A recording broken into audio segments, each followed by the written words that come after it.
in the Bible, you have the story of the Tower of Babel. And in the story, the humans are building a tower to the heavens, and God sees this and he separates their languages and makes it so that it's difficult for them to understand each other.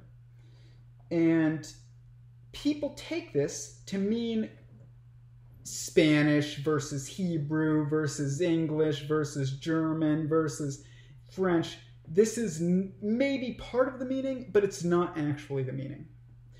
The true meaning of Babylon, at least in the context of this story, is the different fields of study in science. Each one has its own terms, and we have created a system of hyperspecialization. And in this system of hyperspecialization, we don't have that much instances of people being taken seriously across fields. And this means that nobody really gets to show you the truth. But we are leaving Babylon behind, people. We're leaving Babylon behind. And the way that we do this is through my model of this. This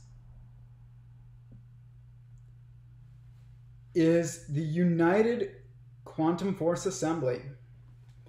And as I showed you earlier, a consciousness is a singularity of mind that is formed by an assembly of entangled perspectives.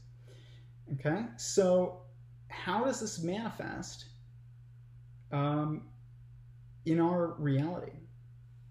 Well, through this. This is existence divided. And what you have are, on one side, you have the head consciousnesses. And on the other side, you have the body consciousnesses, which are really perspectives.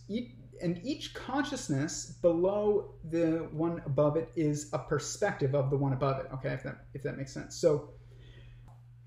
So you have a force point, which are the fermions, and the force points are assemblies. Well, they are assemblies, but they are assemblies of information and energy.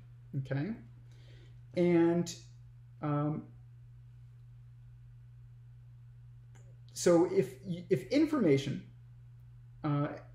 combines or assembles with energy to create a point of force, from there you get the merging of the quarks, in which quarks you have, they always, in order to get the protons and neutrons, you sum 3 quarks together. And these, depending on the pattern, it gets you a proton or a neutron. And electrons are they're just elementary particles or points of force.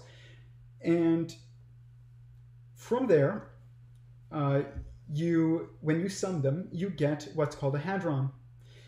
And you can see that the hadron is the head consciousness of the body that is the assembly of entangled perspectives that come from the assembly of quarks. And the assembly of quarks forms the hadrons, which are just the particles here. And then above that, you have those assemble, okay?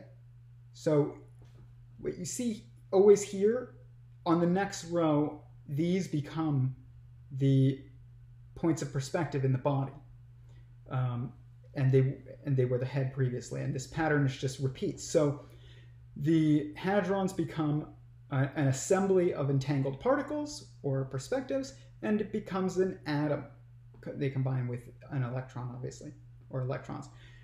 And then atoms combine to form the body perspectives of a molecule, which is the head consciousness of a molecule, and its body is an assembly of atoms.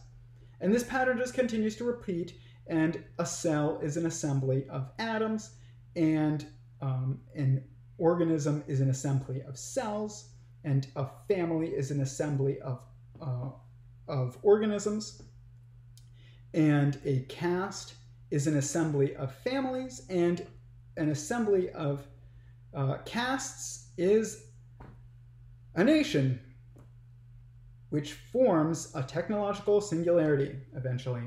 That nation is humanity itself. It's not a state like the United States.